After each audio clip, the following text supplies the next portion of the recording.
My brothers aren't, right? And this is what you're speaking to, because it's not just the sisters in the community. It's everyone needs to have some sort of understanding. You know, it's like you're taking a baby and throwing it into a pool and saying swim. That's what we're doing with people. So there has to, and this maybe goes to what you're saying, sister, right? That what we need to talk to our youth about is not necessarily just the protection of this stuff, but what are you supposed to do? Like, social etiquette has gone out the window because people don't know how to chew at dinner. It's like chew with your mouth, but they don't know how to use utensils. Why? Because no one's teaching them. So the stuff we're teaching in school, in my opinion, is very wrong.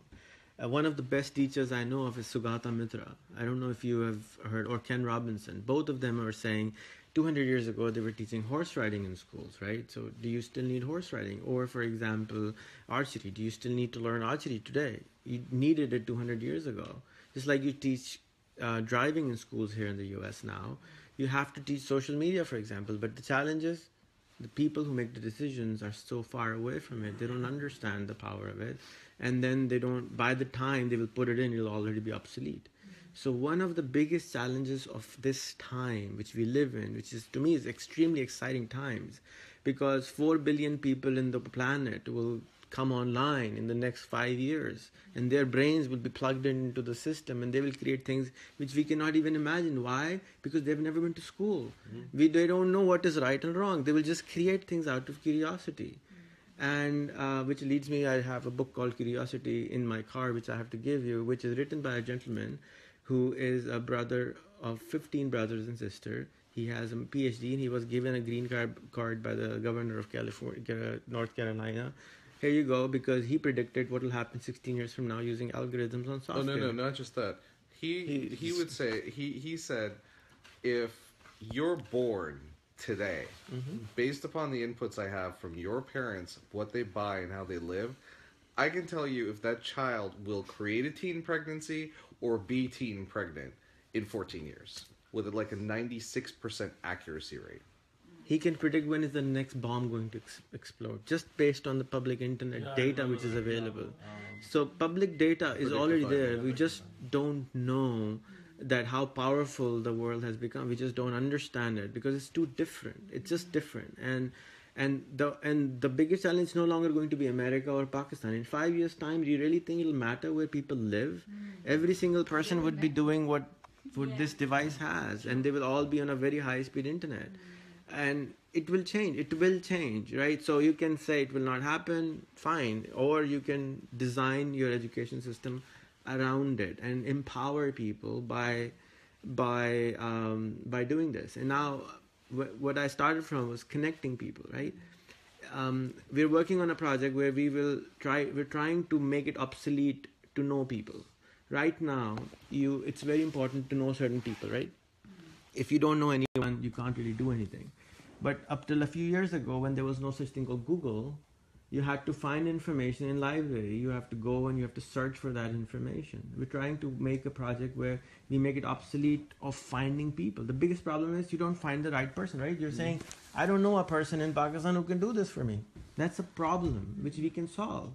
And we're making software based on who is out there. And what he's talking about is human tagging. So think about version 1 is that we could tag everyone in this room, right? So him, I would say, NJIT grad, software developer, educator, lecturer, a couple other things, right? And then I would attach like his different Facebook groups. So now, like, let's say that you're looking for something related to Pakistan and education. He pops up, right? And they pop up in order based upon hierarchy.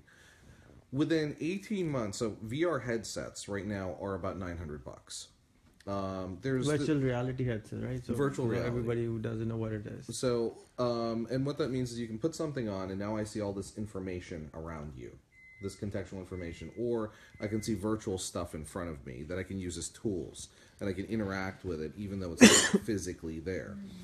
What is going to happen is two things. One is haptic touch is coming, which basically means that I'm actually going to be able to feel something that's virtual in front of me, but it's not actually there.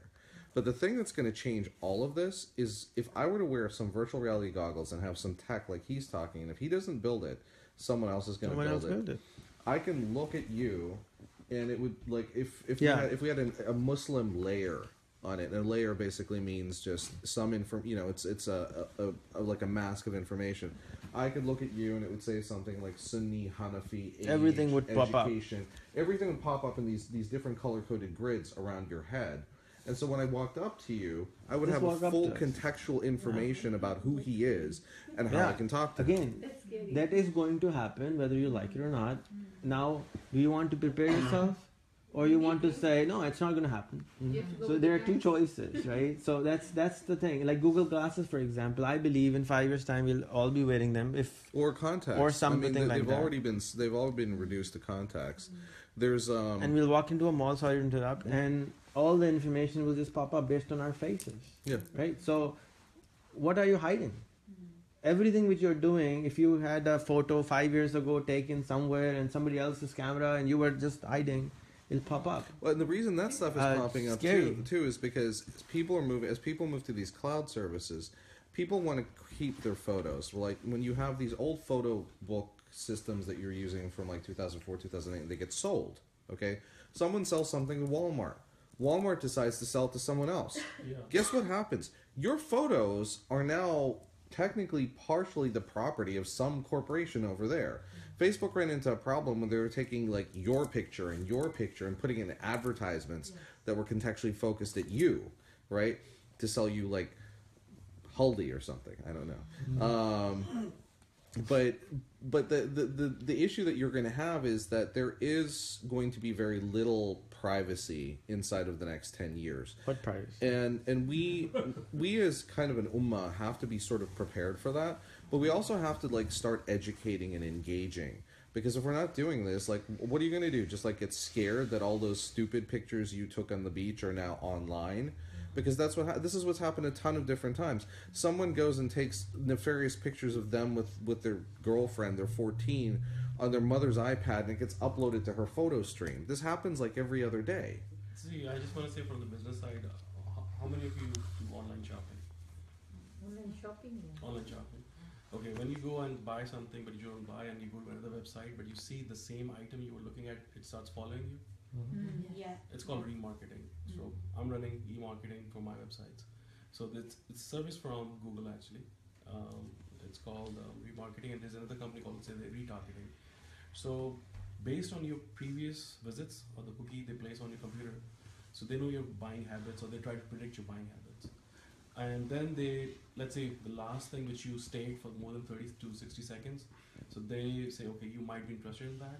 So they don't show you right away, but let's suppose you log in again after 4, 5, 6, 8 hours, and you see that banner over there. That banner is not for you.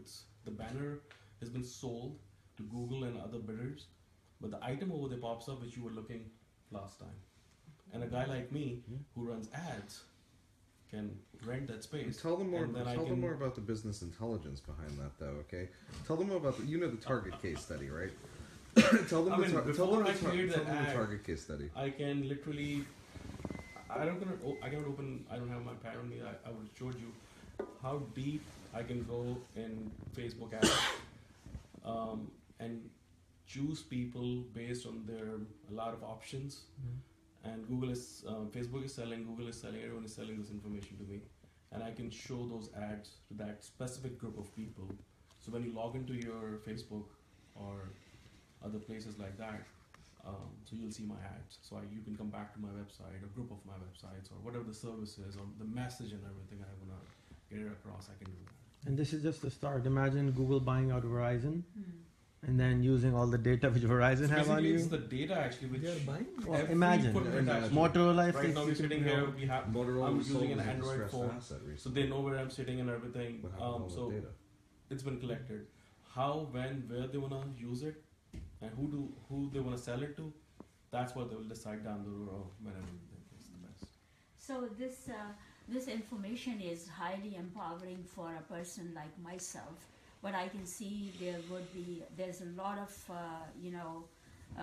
people will be frightened. People would be People will use it for their own. True. Horrible. So we have to, in order to bring it to the positive direction,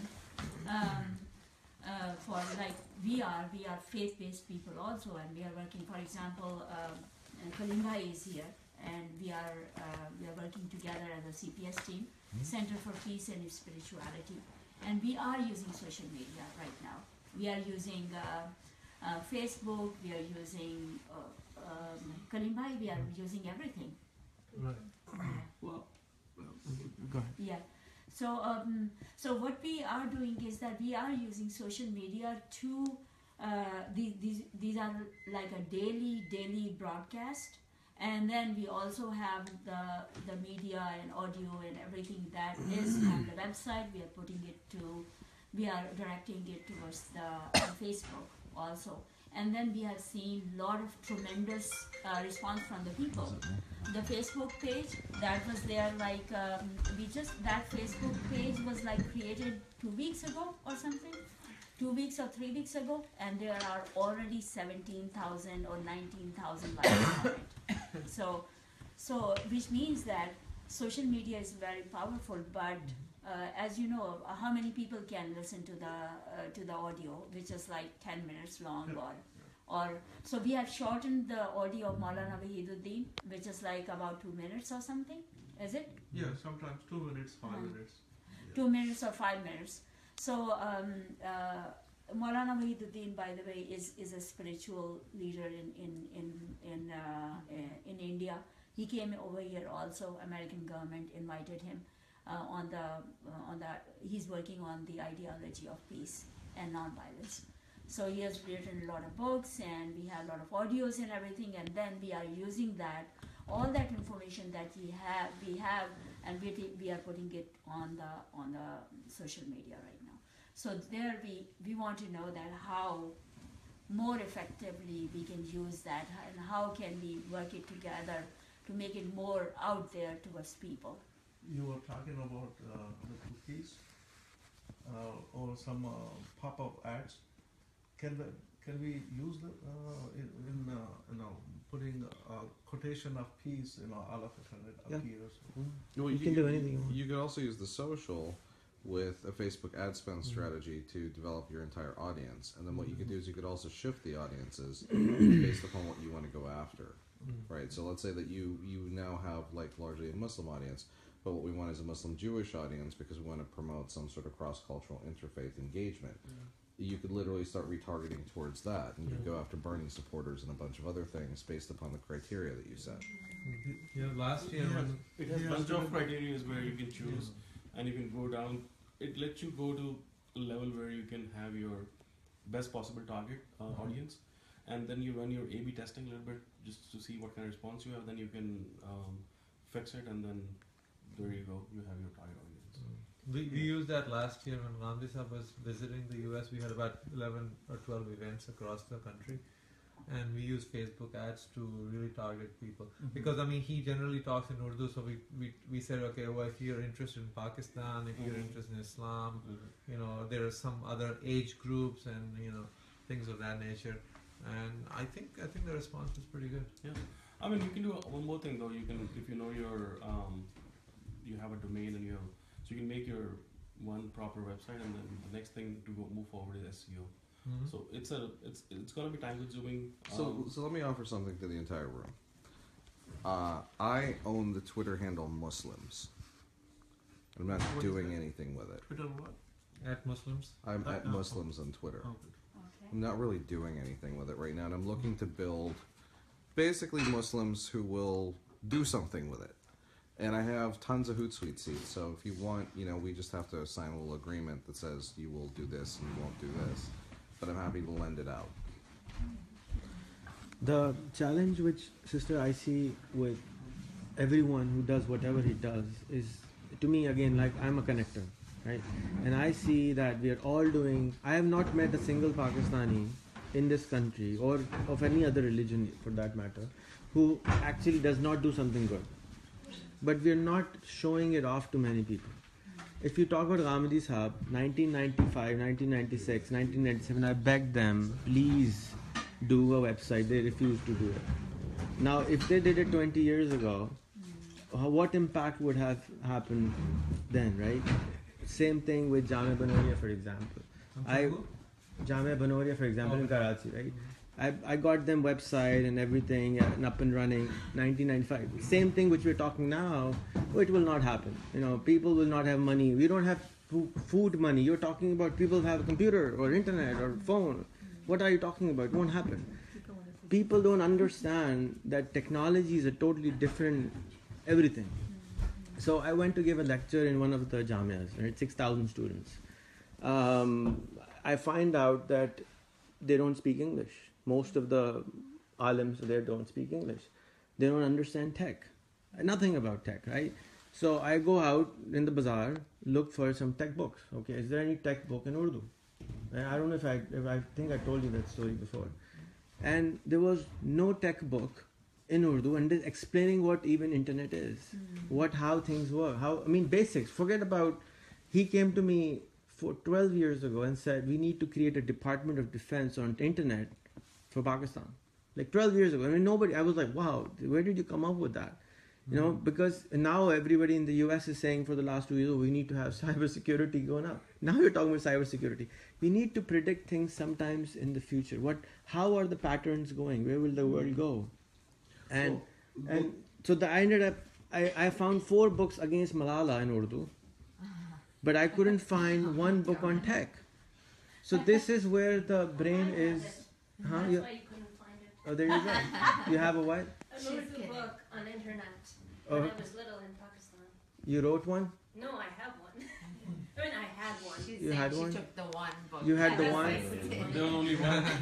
Oh, okay. Anyways, I ended up starting writing them or just converting all my videos into typed and getting them published. It cost 25 cents a book. Nothing much, right? Yeah. But this small booklet would go out and educate them what basically they can do with it. How can it help them? How do we empower them? How does it help them make better money, right? Everybody is incentivized. We need incentive. And जन्नत मिलेगी कि नहीं मिलेगी तो काम करेंगे, नहीं तो नमाज पढ़ने की जरूरत नहीं है, सवाब मिलेगा भी ज़्यादा.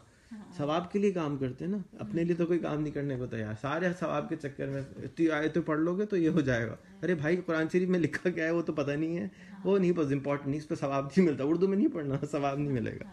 So that's the challenge which we are going through. We are all incentive-based. We're all looking for Jannat or whores or who, I don't know, exploding themselves for whores. They say some people are frustrated, so they go and explode themselves. It's a fact. It's a psychological problem. It's a people. Why are these people exploding themselves? We need to ask them why.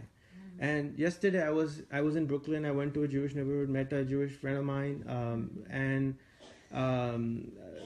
we were in a coffee shop where this guy has been serving coffee for like 6 months to all the Jewish people, but he is not a single Jewish friend. I'm like, hello, I'm from Pakistan visiting my Jewish friends, and you're like here, you're not reaching out. Why don't you invite them to your house? Why don't you cook them something halal or kosher, and they will be happy to break a meal with you. True. So interaction, you're talking about social skills. Why don't we teach them at school? Why don't we teach how to talk to our parents? Why don't we teach how to talk to our children? Isn't that important, or getting an MBA degree is more important? Oh yeah. I don't know. Absolutely. So so you guys are using tech. For example, you're saying you're using website and Facebook. That's if you want to win a NASCAR race, you bought a car. That doesn't mean you're going to win a NASCAR race. So you have to have a strategy. What will you do with it? What do you want to do with your Facebook? There are in Pakistan there are 30 million people on Facebook. How many do you talk to?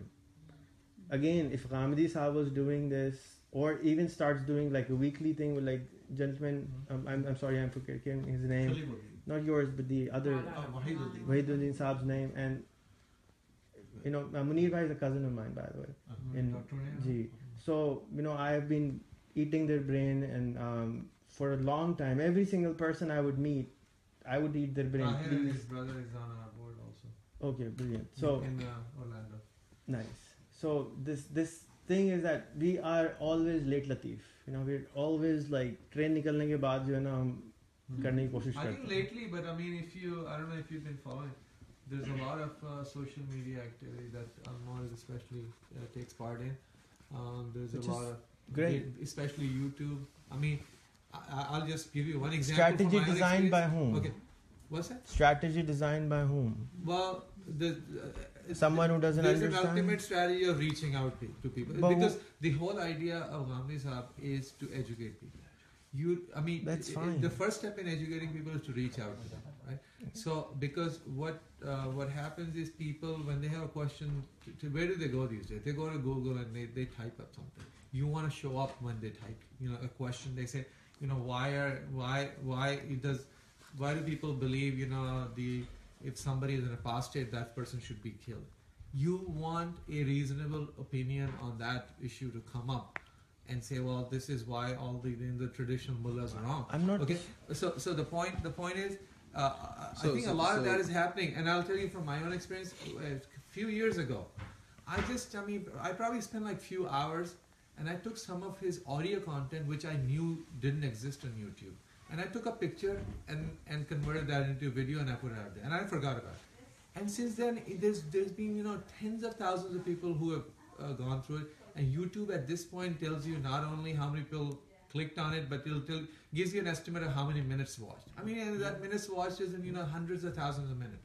So what I'm saying is, I did it in a personal capacity, but I mean now I can tell you. I mean, at Gandhi Sahab group, there's a whole group whose job it is to work on this digital content production and dissemination and so on. And so I mean, it's happening. I know it's not happening as fast. People are not thinking out 10 years out like you are. But I mean, people are trying to at least catch up. No, but but then we will always be catching up. Mm-hmm. Do you always want to play catch up? Or do you want to be in the lead play? I mean, Ghamdi Sahab has been doing this forever. Noman Ali Khan has been doing it for how many years? He has 100,000 paid subscribers to his TV channel, right? I know. How much money is that a month? I suppose that's $1 million a $1 month. million a month, yeah. Isn't that where Ghamdi Sahab should have been 10 years ago? So I'm not saying they're doing a bad job. I'm just saying, do you guys have a strategy? Do you know what you will do in 10 years or 5 years? That's a legitimate point. I think we should. So Yeah, advice is done now. We are here. Well, I can't advise. Nobody will ever Okay, go so to you and start advise advice, you. Let's see what you have. Then only you can say. आप रिपोर्टें लेके आए तो आपको report लिखी जा सकती है ना. Without. Noman Ali Khan is a success story because and not even Noman Ali Khan, he has created like a Muslim entrepreneur network. His I think brother-in-law is running it. So now they are doing entrepreneur meetings. I couldn't make it to one in Dallas like last month, but now the next one is in Toronto. So and now they are reaching out to guys like me or Rehan is up there, but to come and share their experiences so they can help each other out. I might be doing something which Oz might. Let me know about that. So now this is the next thing. So now how you are helping all the entrepreneurs across, not even the US, everywhere. But let me take that message up one level. Okay, so one of the biggest things that we have right now is we have all this vitriol out there about Muslims, and the biggest problem is what I sort of joked about before. What's a vitriol? It's hateful speech, right? There's a lot of people that are like, I know what's best for me. These Muslims are bad, and so it's that the challenge is how do you get those people to understand what Islam is and who people are. A lot of that's dialogue, but then the other problem of that is everything you guys are talking about, which is those search results don't show up. Okay, so we're starting to talk to Google now. I think part of the thing is that, like, if the same way there's that type of a network, if we could start maybe something here, like, who's creating that content, right? So they go, what are the moderate Muslims doing? It's not moderate Muslims, it's normal Muslims, okay? It's just, what are the normal Muslims doing? Because those are crazy psycho non-Muslim cult I've heard the cult term people. real Muslims too, in that true. Right? Yeah. But what I would say is, like, if we can literally just even this kind of networking here is powerful, because if we knew how much content is out there, it's easy to go to Google and be like, listen, these are the things that you should be indexing. Yes. Not, I mean, when I search for something, the last thing I want to see is Daesh, Daesh, Daesh, Daesh. Oh, here's a fatwa. It's, but that's what it is. And until we take our narrative back online, we're not going to have a narrative. So we have you're right. There's so much material out there that I can see. You can't find anything. There's CPS and there's Al-Marud. We have Yes. thousands of quotes of Maulana on peace. So we want these quotes up Sweet. here. Let's turn them into everywhere. memes. Let's turn them into memes. Okay. Yeah. I was at South by this year. There's a new company that is going to destroy the Weather Channel. Do you know why? Because 50% of the population is under 40 in this country, and everyone's into memes. And I mean, I'll show you my Instagram, like just what happened with Bernie and that stupid bird the other day. And I'll just pass this around. I mean, you could. So this bird landed on Bernie's podium. No way. Yeah, and here are the memes. Here are the memes that happen. They're all like, you can just pass that around, but they're all like princess memes. Okay, there's like and MTV, like literally like it's like it was like Snow White and like, you know, My Little Mermaid, and I mean it's like this is where this is huh. This you want to show? Yeah. Okay. Yeah. But this is what's happening. This is what gets consumed. This is by what gets people. consumed. Islamic content needs to be boiled down into 1 minute, 2 minute bites. Okay, no one wants to watch a frigging. First of all, you don't want to go and take off work for an hour khutbah. The last thing you want to do is watch an hour khutbah. Okay. And it's usually a khutbah about how smoking is bad. It's like, we know smoking is bad, but my job is stressful. So, you know, it's you're not going to change behavior patterns that way. But if we were to take those and turn them into catchy memes, like relatively catchy memes, we can totally change things. I was talking to Oz, he's a PR guy yesterday, and I believe that one of the biggest problems of the Muslim world, and we were talking with the Jewish guy who was saying that one of the biggest problem with the Jews is also the branding problem. Jews has an over branding problem, and we have an under branding problem. Like, we don't, you know, it's like there are not enough Jews and they have too much credit. We have too many people, not enough things happening, which are getting highlighted. So the things which are happening good, nobody reports them. Only like a guy died. Wow, big news. 4,000 people were born. Where's that news? Oh, yes. So May I just wanted to give everybody I know it's such an interesting conversation, and we are just like Just starting. yeah, we're just starting right now. But this you know, everyone is hungry also, so we have some food. Okay. Lunch, please come on over and have some. Alright. फिर उसके बाद ये है